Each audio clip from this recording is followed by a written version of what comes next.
저희가 오늘 부활절 후 첫 번째 주일을 맞이해서 지난주에 저희가 부활의 삶을 어떻게 살아야 하는지에 대해서 묵상하고 나서 그 이후에 어떻게 하면 달라질 수 있는지, 진정한 변화가 우리에게 어떻게 하면 이루어질 수 있는지를 한번 오늘 말씀 중에서 찾아보고 묵상하면서 적용해보는 시간을 가졌으면 좋겠다라는 감동이 되었습니다. 그래서 오늘은 짧지만 그 말씀을 나누고자 합니다.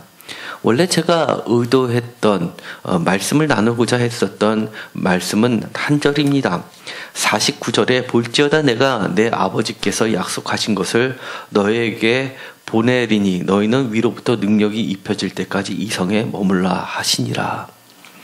매우 짧지만 혹시 여러분도 이 말씀을 그저 지나가면서 주의 깊게 보지 못한 분들도 꽤 있을 줄 압니다.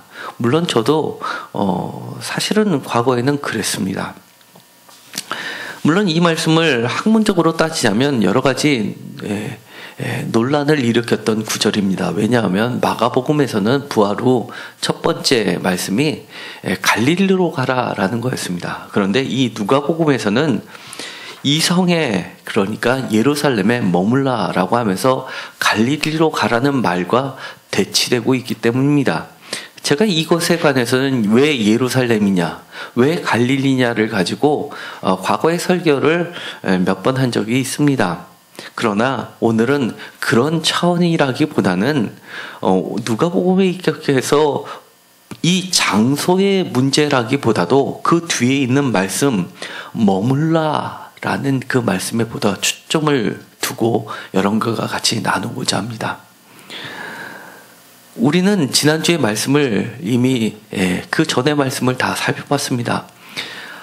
예수님께서 부활하셨을 때 제자들이 처음에 목격한 것은 빈 무덤이었습니다.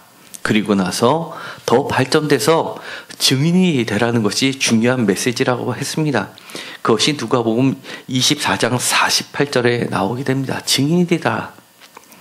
목적은 예수님의 빈 무덤에서 보는 것과 보지 못하는 것이 분명히 있다고 했습니다. 빈 무덤을 보았지만 예수님은 보지 못했습니다. 그런데 엠마오로 가는 두 제자는 예수님을 보았지만 부활하신 예수님은 보지 못했습니다. 예수님께서 그들을 성경을 자세히 설명하고 나서야 그들은 비로소 부활하신 예수님을 보았지만 실제로 그들의 눈에는 예수님이 사라지고 보지 못했습니다. 그럼에도 불구하고 그들은 증인이 되기 시작합니다. 마치 빈 무덤을 통해서 여인들이 증인이 됐던 것처럼 그래서 나머지 그러니까 11명의 제자와 그 밖에 함께 있었던 자들에게 증인이 됐던 것처럼 그들도 엠마오에서 발길을 돌렸던 두 제자는 나머지 제자들에게 증인이 되기 시작합니다.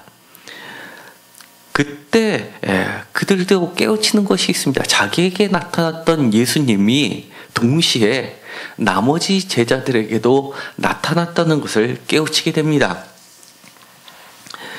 36절에 이 말을 할 때 예수께서 친히 그들 가운데 서서 이르시되라고 하면서 이 말을 할 때 동시다발적으로 예수님의 부활하신 경험을 하게 되는 겁니다. 증인이 되니까 부활하신 예수님이 자기들과 함께 계셨다는 것을 깨닫게 됩니다. 이 정도 되면 우리는 예상하는 바가 있습니다. 부활하신 예수님을 만났습니다. 목격했습니다. 증인이 되려고 결심까지 했습니다. 바로 우리들의 모습입니다. 그런데 이 정도 되면 우리들이 상상하는 것이 있습니다. 사도행전에서 나오는 것처럼 그 증인의 역할이 당장 시작될 것만 같습니다.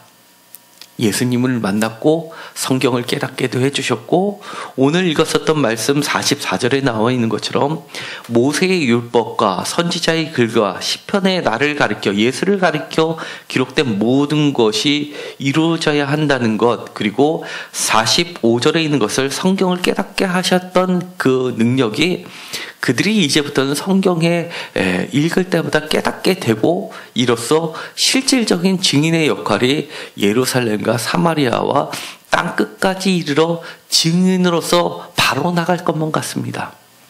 그런데 예수님께서는 거기에 격려를 해주시는 줄만 아는데 그러지 말라는 겁니다. 49절에 이해할 수 없는 말씀을 하십니다. 머물라. 다시 이야기하면 멈춰라 라고 하는 겁니다. 왜? 증인으로서 내가 나가면 될 텐데, 부활하신 예수님을 만나서 나도 이제 결단을 했고 확신에 차 있는데, 당장 마가복음에서의 특징이 곧이라는 거였다고 말씀을 드렸습니다. 즉시 반응해서 나가면 될 텐데 그러지 말고 머물라, 멈춰라 라고 하는 겁니다. 이것이 바로 이해할 수 없는 이야기입니다. 왜 그럴까요? 몇 가지 힌트들이 나와 있습니다. 49절에 보면 볼지어다 내가 내 아버지께서 약속하신 것을 너에게 보내리니 너희는 위로부터 능력이 입혀질 때까지 라고 한정을 두고 있다는 겁니다. 지금 당장 나가는 것이 아니라 지금 당장 증인으로서 무엇인가를 열심히 하는 것보다도 더 중요한 것을 이야기하시는 겁니다. 때까지, 그때까지는 조건적으로 멈추라라는 겁니다. 그 멈춰야 되는 이유, 그리고 그 때라는 것을 한정하는 중요한 말이 있습니다. 위로부터의 능력이 입혀질 때까지. 위로부터의 능력. 그것이 없기 때문에 멈추라는 겁니다. 그러면 위로부터의 능력이 갖춰지면 그때부터는 당장 즉시 나가야 된다는 겁니다.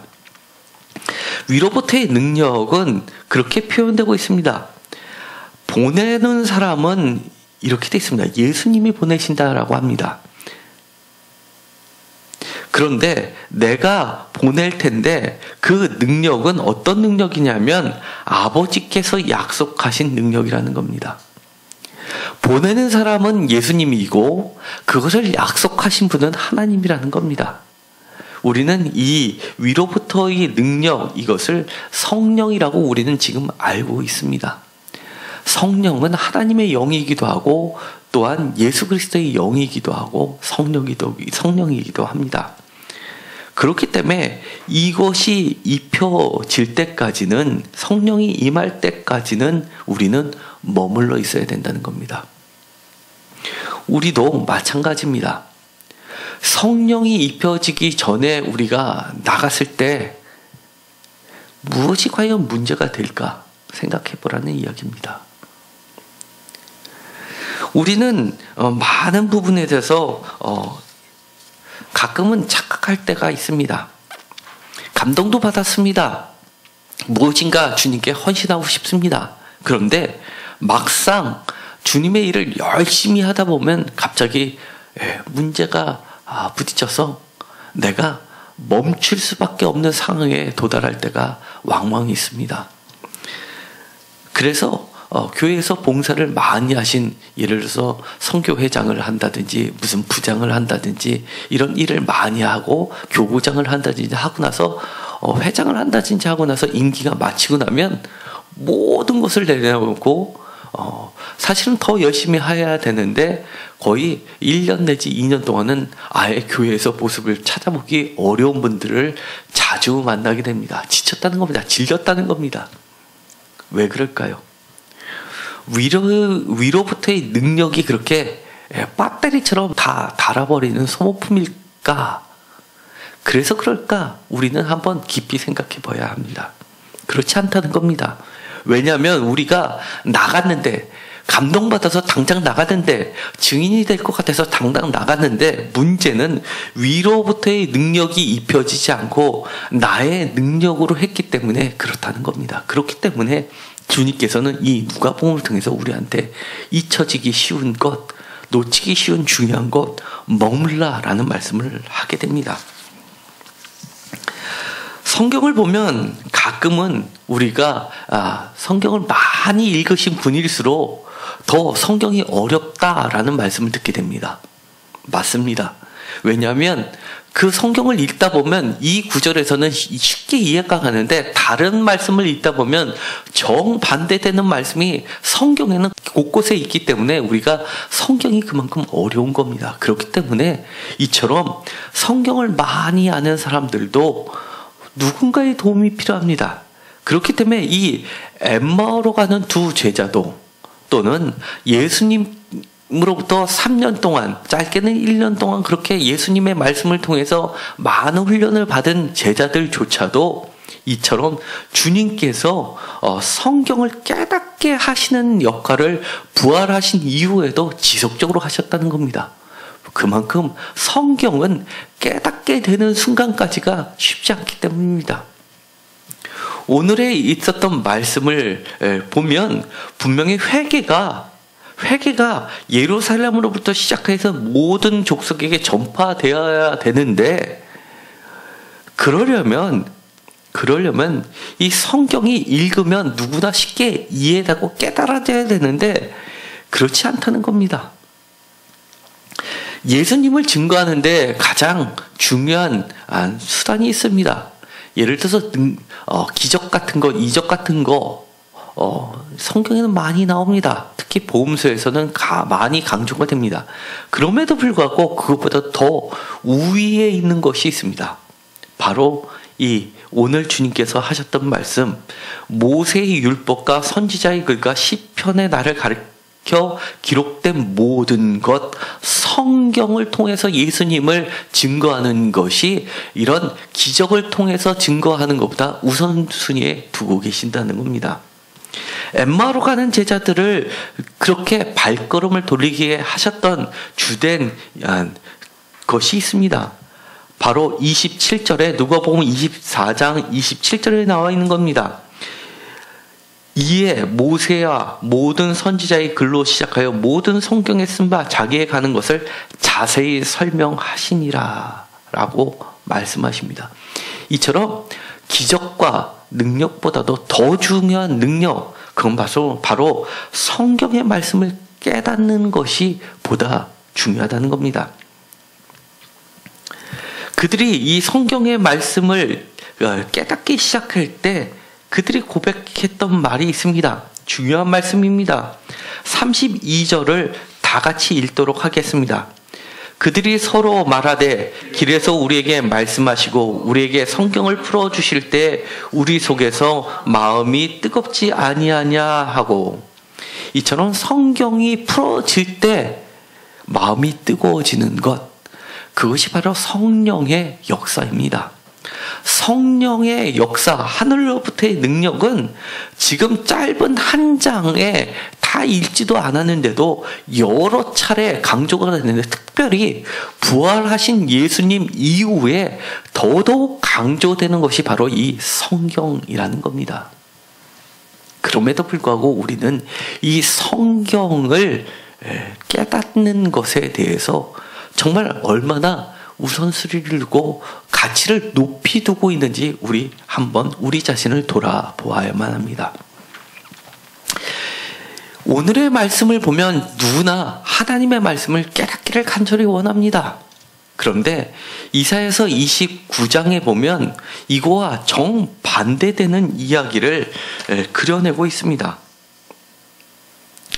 이사야서 29장 9절부터 마지막 절까지를 보면, 특별히 29장 10절에 보면 정반대되는 이야기를 합니다. 대저 여호와께서 깊이 잠들게 하는 영을 너희에게 부어주사 너희의 눈을 감기셨으니 그가 선지자들과 너희의 지도자인 선견자들을 덮으셨습니다. 우리가 잘 이해하지 못하는 성경 말씀을 주님께서는, 부활하신 주님께서는 풀어주셔서 우리의 마음을 뜨겁게 하셨는데, 이 모세와 선지자의 글과 시편에서 이야기한 것, 예수 그리스도, 특별히 선지자 중에서, 선지자의 글 중에서 가장 많이 예수 그리스도에 대해서 증거한 것이 뽑자면 이사야서입니다. 그런데 이 이사야서에 보면 오히려 반대되게 이야기합니다. 9절에 보면 너희는 놀라고 놀라라. 너희는 맹인이 되고 맹인이 되라. 깨달아 깨닫게 해주게도 도와주는 것도 부족한 판국에 거꾸로 맹인이 되라 라고 하면서 깊이 잠들게 하는 영을 하나님께서 보내신다는 겁니다. 그러면서 이렇게 이야기합니다. 11절에 그러므로 모든 계시가 너희에게는 봉안책의 말처럼 되었으니 그것을 글 아는 자에게 주며 이르기를 그대에게 청하노니 이를 읽으라 하면 그가 대답하기를 그것이 봉해졌으니 나는 못 읽겠노라 할 것이며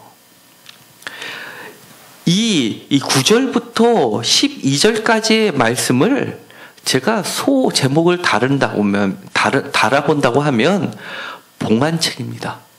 봉해진 성경책입니다. 봉해져 있기 때문에 그것을 열 수 없다는 말이 됩니다. 과거에는 이 봉해진 글을 열게 해주는 사람들의 주요 역할을 했던 사람들이 바로 선지자나 선견자들입니다. 이 글, 지금은 우리가 문맹률이라는 게 거의 없습니다.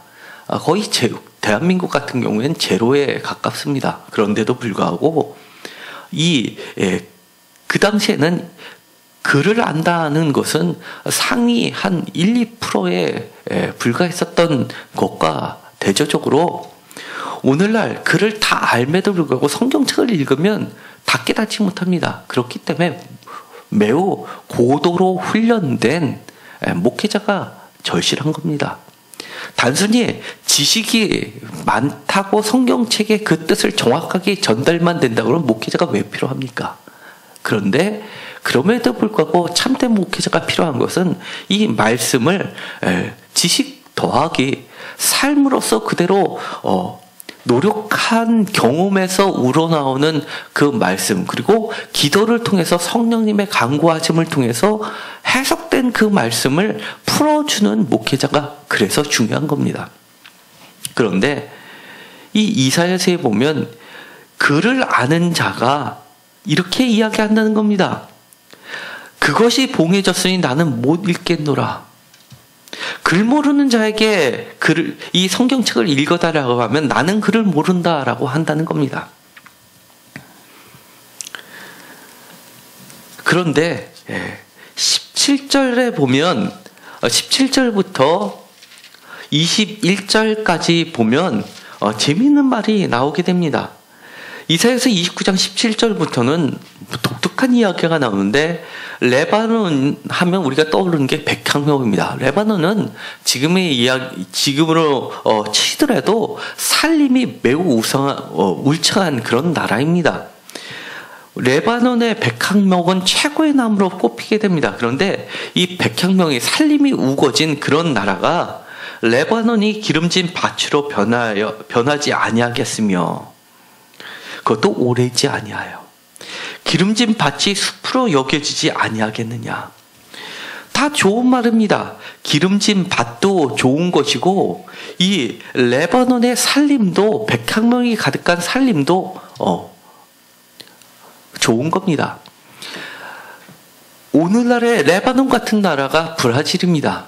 브라질 전 세계 그 살림이 가득한데 이 전 세계에 산소를 만드는 전 세계의 3분의 1의 산소를 만드는 곳이 바로 브라질의 빽빽한 살림입니다. 그렇기 때문에 밭이 더 좋으냐, 기름진 밭이 더 좋으냐, 빽빽한 살림이 더 좋으냐 비교할 수 없습니다. 브라질에서 경제개발이라는 이유로 이 브라질의 그 빽빽한 살림을 베기 시작했습니다. 수출을 하는데 그 금액이 엄청납니다. 그 살림을 목재를 파는 것으로 브라질이 먹고 살 정도가 됐습니다. 그런데 선진국들에서 그것을 제재하기 시작했습니다. 지구의 멸망이 곧 다가온다고 위기감을 느끼고 나서 브라질한테 막강한 원조를 하는 이유가 있습니다. 살림을 베는 것을 제한하면서 쿼터 제수식으로 제한을 하면서 그 대가로 살림을 베어서 파는 수출하는 금액만큼을 보존해 주는 것이 바로 보조금입니다. 그렇다는 이야기는 밥보다도 사실은 아무 쓸데 없다고 생각했던 살림이 더 귀한 시대가 됐다는 겁니다. 그런데 오늘의 이 말씀은 레바논의 살림이 더 좋으냐, 기름진 밭이 더 좋으냐를 비교하는 것이 아니라 이런 빽빽한 살림이 기름진 밭으로 변하려면 어떻게 해야 됩니까? 살림을 다 베어버려야지만 되는 겁니다. 반대로 기름진 밭이 숲으로 여겨지지 아니하겠냐. 어떻다는 이야기입니까? 밭을 다 갈아엎어서 그것을 살림으로 만들기 위해서 다 나무를 심어야 된다는 이야기입니다. 이 이야기는 바로 천지개벽과 같은 변화를 이야기하는 겁니다. 이처럼 레바논의 살림이 기름진 밭으로, 기름진 밭이 숲으로 바뀌는 때 그것이 오래지 아니하는데, 그것처럼 천지개벽할 만한 그런 변화가 18절에 보면 그날에 못 듣는 사람이 책의 말을 들을 것이며 어둡고 캄캄한 데서 맹인의 눈이 볼 것이며, 위에서 이야기한 것처럼 상위 1, 2%에 속하는 박사급 학식 있는 자들이 읽지 못하는 그 책이, 글을 모르는 자들도 그의 책의 말을 듣게 되는 날이 온다는 겁니다. 천지개벽할 변화가 일어난다는 겁니다. 왜 그렇습니까? 19절에 보면 힌트가 나옵니다. 겸손한 자에게 여호와로 말미암아 기쁨이 더하겠고 사람 중 가난한 자가 이스라엘의 거룩하신 이로 말미암아 즐거워하리니. 겸손한 자에게 베푸신 하나님의 은혜라는 겁니다. 그와 같은 이야기를 바로 13절에 하고 있는 겁니다. 왜 1, 2%에 속하는 상위 식자가, 똑똑한 사람이 하나님의 말씀이 봉안책이라고 할 수밖에 없었는지를 설명해 주시는 말씀이 13절에 다 같이 읽도록 하겠습니다. 주께서 이르시되 이 백성이 입으로는 나를 가까이하며 입술로는 나를 공경하나 그들의 마음은 내게서 멀리 떠났으니 그들이 나를 경외함은 사람의 계명으로 가르침을 받았을 뿐이라. 사람의 계명으로 가르침을 받았을 뿐이다 라는 말을 표준세번역에서는 이렇게 번역하고 있습니다. 다만 들은 말을 흉내내는 것일 뿐이라. 중요한 말입니다. 19절에 겸손한 자에게 베푸시는 하나님의 천지개벽과 같은 변화의 때가 이르지 않았던 지금은 왜 그러냐 하면 그들이 겸손하지 않았기 때문이라는 겁니다.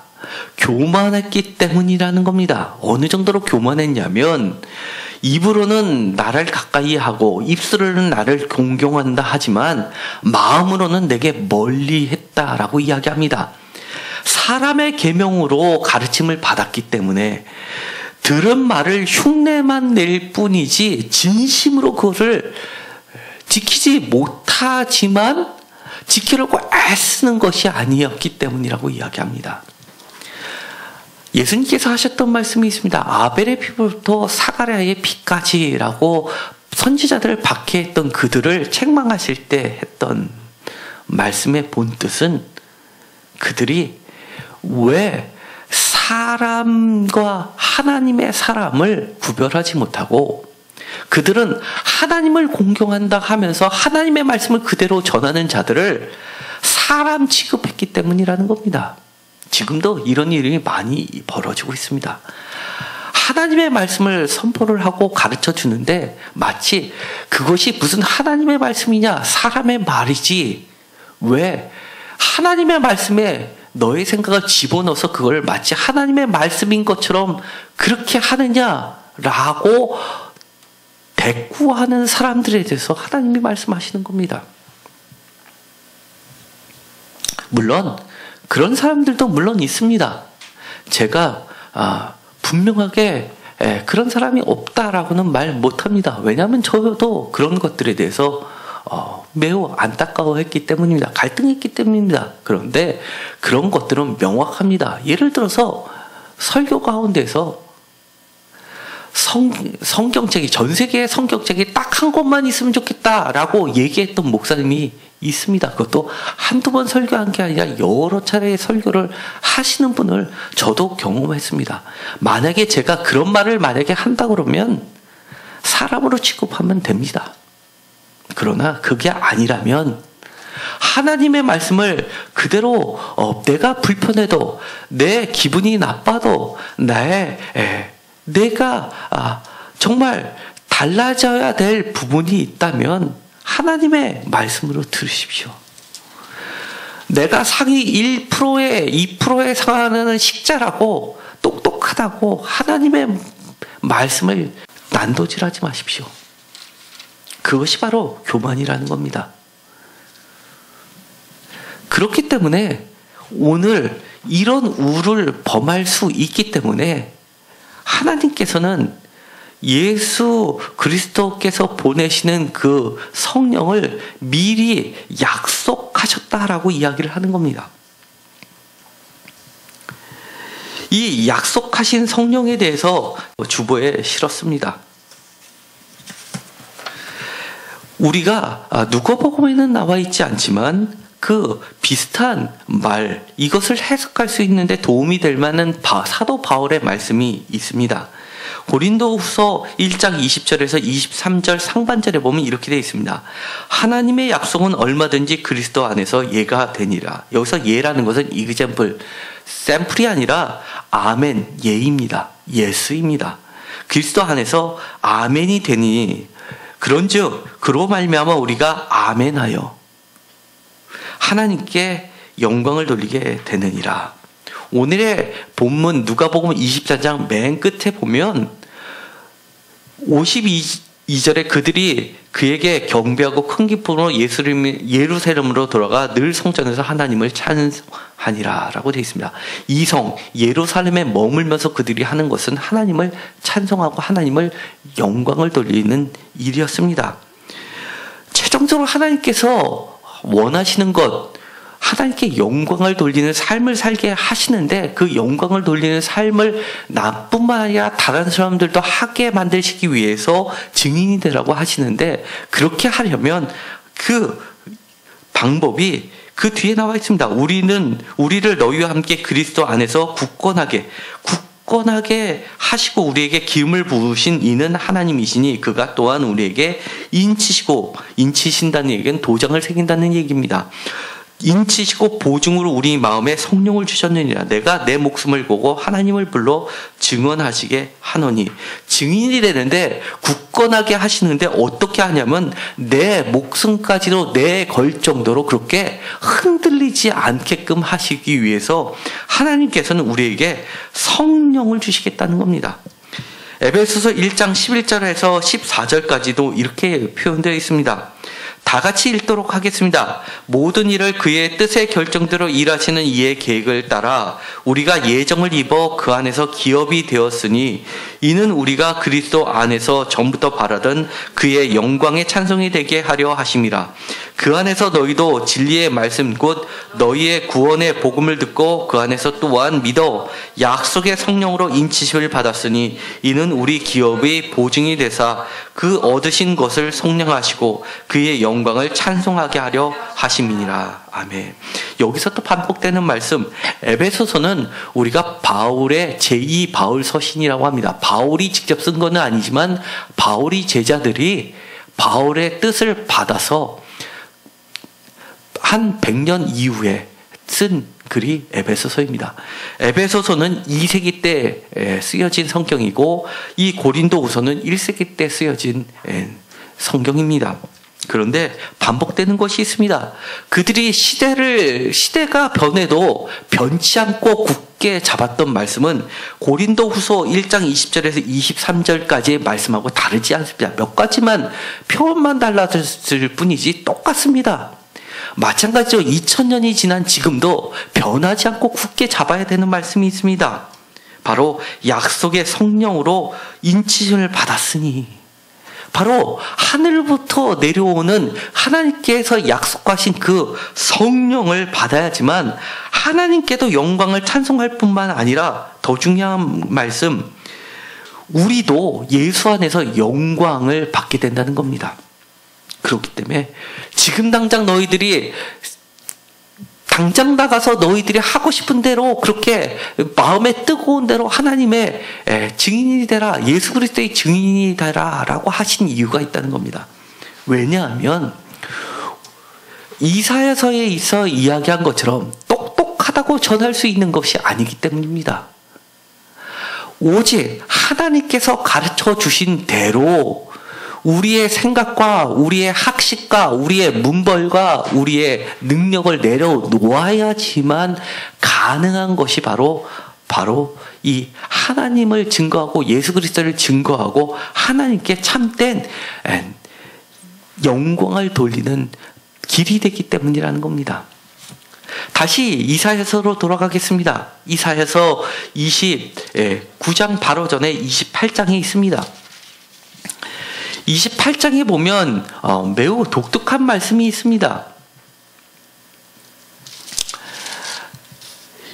28장 23절부터 마지막 절까지는 하나님이 농사 짓는 법을 가르쳐 주시는 농사의 교수로 나오게 됩니다.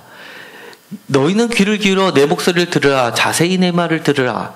파종하러 가는 자가 어찌 쉬지 않고 갈기만 하겠느냐. 자기 땅을 개간하여 고르기만 하겠느냐. 25절 지면을 이미 평평히 하였으면 소향을 뿌리며 대향을 뿌리며 소맥을 줄줄이 심으며 대맥을 정한 곳에 심으며 귀리를 그 가에 심지 아니하겠느냐. 이는 그의 하나님이 그에게 적당한 방법을 보이사 가르치셨으며 소향은 도리깨로 떨지 아니하며 대향에는 수레바퀴를 굴리지 아니하고 소향은 작대기를 떨고 대향은 막대기를 떨고 곡식은 부수는가 아니라 늘 떨기만 하지 아니하고 굽으로 밟게 할지라도 부수지니 아니하니 이도 만건의 여호와께로부터 난 것이니라. 그의 경영은 기묘하며 지혜는 광대하니라. 어려운 말씀이죠. 이야기는 뭐냐면 24절에 와 파종하러 가는 자가 어찌 쉬지 않고 갈기만 하겠느냐. 이 파종하러 나가는 자는 매우 근면한 사람입니다. 열정도 있습니다. 그런데 이 열정만 가지고 되지 않다는 얘기입니다. 근면만 가지고 되지 않다는 얘기입니다. 파종만 하고 갈기만 하는 것으로 끝나는 농부는 아니라는 겁니다. 참된 농부를 하기 위해서 하나님께서 가르쳐 주시는데 소해향, 대해향, 소맥, 대맥 이런 것들에 따라서 다 다르다는 겁니다. 추수할 때 어떤 거는 알이 굵은 것은 이 작대기로 치기만 하면 그것이 까지지 않기 때문에 소 발굽을 통해서 부서뜨리면서 또 어떤 것은 너무 작은 것은 이 수레를 치다 보면 다 으스러지기 때문에 으스러뜨리지 않게 해서 어떤 것은 작대기만 가지고서 치면서 알곡을 건진다는 겁니다. 정말 그의 경영은 기묘하고 지혜는 광대하다라는 표현을 표준세모에는 이것도 만건의 주님께서 가르쳐 주신 것이다. 주님의 묘약은 기묘하며 지혜는 끝없이 넓다. 열심만 가지고 안 되기 때문에 하나님께서 각각의 방법에 농사 짓는 방법에 대해서 이렇게 가르쳐 주시는 방법들이 있다는 겁니다. 그렇기 때문에 머물러라라고 이야기하는 겁니다. 천지개벽을 시킬 만한 변화를 이끄는 이것이 하나님께서 예정하신 바로 위로부터의 능력, 예정하신 능력, 성령, 기름 부음이라는 것을 말하는 겁니다. 우리가 진정한 증인이 되고 싶습니까? 우리가 진정한 하나님께 영광을 돌리고 싶습니까? 더 나아가서 저희도 하나님의 영광처럼 영광의 옷을 입고 싶으십니까? 그렇다면 내 생각대로 교만하게 내가 사회에서 배운 방식 그대로 하나님의 일을 하려고 하지 마십시오. 하나님이 가르쳐주신 방법, 성경에 쓰여져 있는 방법, 하나님의 말씀을 해석하는 것을 이사야서처럼 하나님에서 들은 것을 내가 전하노니 했던 이사야를 하나님의 사람으로 하나님의 말씀으로 받아들였던 것처럼 주님의 종이 하는 말씀을 그대로 받아들이십시오. 이것은 매우 중요합니다. 오늘의 성경책이라고 하는 것은 내가 기도해서 지금 21세기에 하나님으로부터 받았다고 해서 만들어진 성경책이 아닙니다. 이렇게 하나님께서 약속하신 그 성령, 예수님께서 보내주신 그 위로부터의 능력을 받은 이 11명의 제자, 사도들이 증언한 것에 기초를 두고 성성되었던 것이 성경책이고, 그것이 교회이고, 그것을 가감하지 않고 끊임없이 2000년 동안 전수해서 이것을 그대로 유지하면서 시대마다 해석자를 통해서 나온 것이 오늘의 성경이라는 겁니다. 이것에 건너간 것이 대표적으로 몰명교입니다. 몰명교의 성경책 여러분 보신 적 있습니까? 오늘의 우리가 보는 성경책은 완전히 틀립니다. 하나님의 계시를 받았다라고 하면서 예수 그리스도의 계시를 받았다, 그러니까 새로 썼다라고 하는 그 성경책을 가지고 이것이 진짜 성경책이다 하는 게 몰명교입니다. 그렇기 때문에 우리는 이단으로 빠지는 대표적인 예가 되지 않기 위해서는 이처럼 머무를 필요가 있습니다. 언제까지요? 위로부터의 능력이 입혀질 때까지입니다. 이것은 매우 중요합니다. 어디에 근거를 둔 능력입니까? 성경을 깨닫게 되는 때, 그때에는 머지 않습니다. 바로 이때라고 이야기합니다. 하나님께서 살림을 밭으로, 기름진 밭을 살림으로 바꾸시는 그런 놀라운 역사가 우리 가운데 일어날 때까지입니다. 그때까지 우리는 머물러서 하나님의 말씀을 깨닫게 될 때, 그때 하나님의 진정한 영광을 돌리게 될 줄 믿습니다. 기도하고 마치기로 하겠습니다. 하나님 감사합니다. 우리가 때로는 성경 말씀이 너무나 어렵습니다. 우리가 대학을 나왔고, 그리고 더 나아가서 박사까지 하고, 더 나아가서 또 사회에서도 우리의 말을 귀담아 듣고 메모까지 하는 높은 위치에 차지하고 있더라도 하나님은 그것으로 하나님의 말씀을 증거하는 것이 아니라고 이야기합니다. 우리를 보다 겸손하게 하여 주시옵시고, 비록 맹인이지만 눈을 열어서 하나님의 말씀을 진정으로 깨닫게 하시는 그 능력이 입혀질 때까지, 위로부터의 능력이 입혀질 때까지 우리가 머무를 수 있게 하여 주옵소서. 진정으로 하나님께 영광을 돌리고 또 우리 자신도 그리스도 예수 안에서 참된 영광이 되게 하여 주옵소서. 예수 그리스도 이름으로 기도드렸습니다. 아멘.